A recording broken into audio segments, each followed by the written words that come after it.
you must be feeling an incredible amount of relief, but yet also still maybe some passion and anger over just having to be in this predicament in the first place. But let me put this in context. So about almost 2 months in counting, the President and Attorney General Sessions announced that they would be planning to cut funds from all the cities across the country that had declared themselves to be sanctuary cities. San Francisco being one of them and Santa Clara being another. We obviously are in the throes of setting our budget as a city. And part of that responsibility is to tell the public and legislators what it is that we're trying to fund. We simply found it hard to do in the face of these threats of cuts that could amount to some $1.5 billion in our $9 billion budget. Thanks to our city attorney and also to the affidavits that were done by our budget director, Melissa Whitehouse, that we went to court, to the federal court, and we joined Santa Clara County in telling the court that this is a situation that is untenable for cities. We can't set the budgets. We can't have clarity, and we need that clarity in order to balance the budget. And that if we don't know what the money is coming from, if it's under threat and we believe it's illegal, then it's going to make our jobs very hard to run our cities and manage our cities well. We went to court to ask for clarification, and we got that just an hour and a half ago.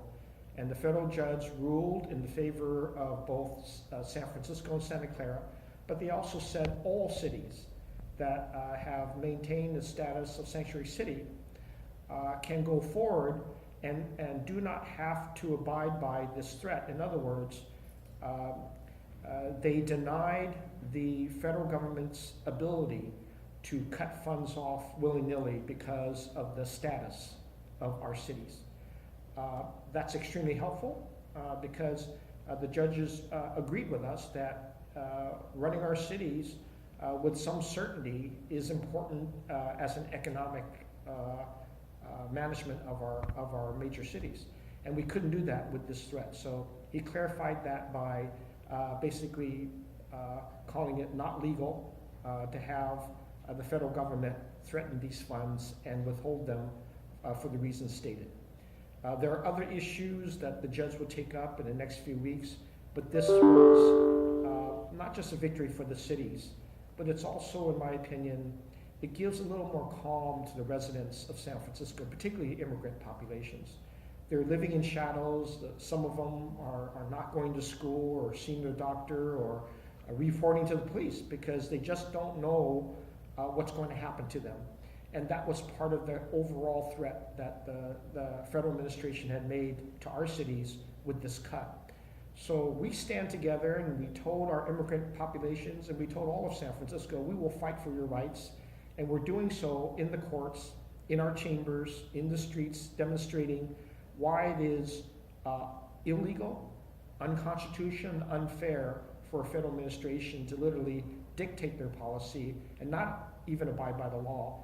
And I think it's a great day for people who are law-abiding, that understand that you have to go through a legal process.